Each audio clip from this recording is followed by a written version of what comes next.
Sebastià.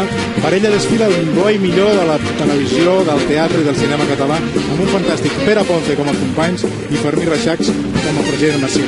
La veritat és que la col·laboració entre Manel Huerga com a director, gran persona a l'hora d'enfocar temes històrics com, per exemple, també ho va fer en Gaudí, i Toni Soler i el seu equip de Minoria Absoluta com a guionista ha donat com a resultat una manera diferent i fresca per explicar la història del país.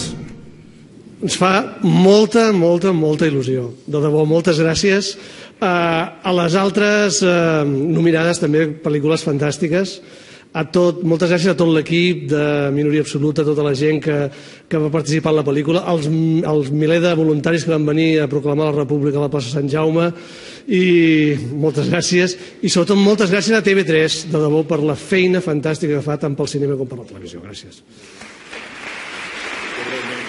Era Paco Escribano. Només breument vull dedicar el premi a la memòria de Francesc Macià i Lluís Companys, que ens van recordar que en política i en tot, quan es vol una cosa molt, s'ha d'agafar amb les dues mans. Gràcies.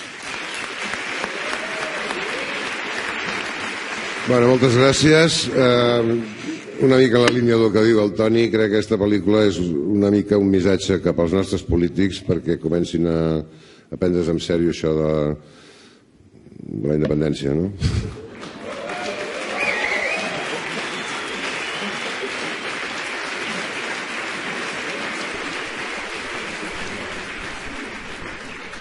Gràcies per premiar Macià contra Companys, una proposta diferent, una manera diferent de narrar la ficció històrica, que gràcies a aquests senyors i a tot l'equip tècnic i artístic que els ha acompanyat, no només ens han donat una molt bona pel·lícula per televisió de molta qualitat, sinó que a més ens han donat un document històric que nosaltres hem posat a l'abast de tothom.